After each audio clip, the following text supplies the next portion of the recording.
So tech employees often face challenges with long working hours, insecure policies, contractual insecurities.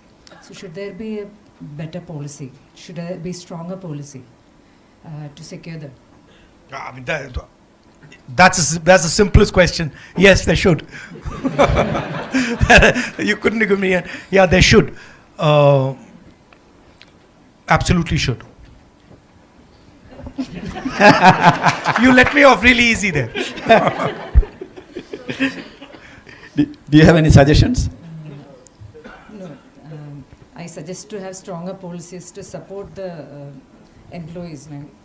And what about from the women's side? Is there something that we can do that would improve your situation? What is the thing that disturbs you most? Is it the working hours? Is it what is it? Balance. Huh? Work-life balance. Work-life balance. Yes. So how many hours a day are you forced to work? 8 to 10. Okay. But I mean, 8 hours not bad. I'm lucky if I get 8 to 10.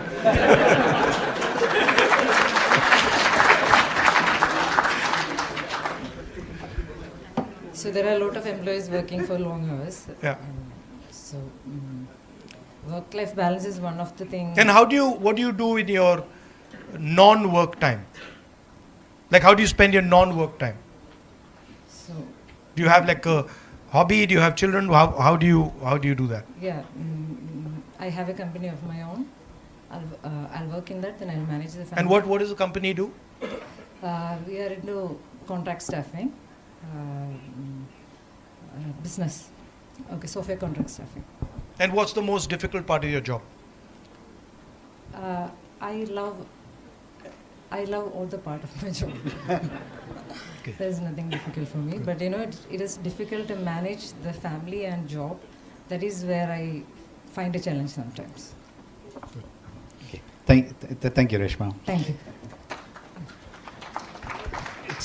It's actually quite interesting, and I think you already answered that earlier, right? If you enjoy your job, then a lot of the times, it really doesn't look like something that is stressing you out, right? But it's about how you manage your time, prioritization, and small tricks like that. So if you've seen some of that as well. So. No, but the challenge actually is liking something you don't like. Like getting to like something that you don't like. That's where it gets interesting. Yeah. That you say, okay, I don't enjoy this, and then you start to look at it carefully, and you change the perspective, and you say, actually, I quite like it. And one other thing that we found is that when you're not learning new things, that interest kind of starts waning. So we always try to figure out new ways, like changing jobs, cross-learning, new trainings and things like that. So you kind of keep the interest at a level so that then that stress really doesn't affect. Because if you do something that you, like you said, don't like, even for a short period of time, that kind of stresses you out way more than doing something that you enjoy for longer hours. Yeah. I also find that if you do many unrelated things, you get a lot of cross-fertilization going on between things that you do.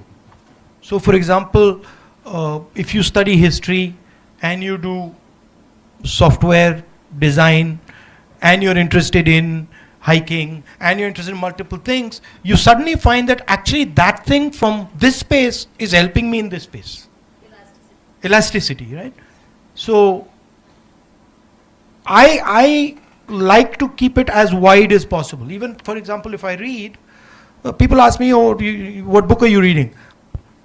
I don't do it like that. I'll get interested in an area and I'll be like, okay, that's an interesting area. And now let me read in that area. So, or even sort of, I find martial arts gives me huge information on how to deal with things, right? Principles over there, for example, of balance, of force, they're applicable everywhere. So I like to have many things that I'm doing, and whenever I talk to my nephew and niece, I always tell them, listen, the more things you're doing, the better. Indeed. Don't get into don't just I mean, be good at it. So don't just do it and not be good at it. But if you can do, 5, 6 things and be reasonably good at them, then they all start to add up.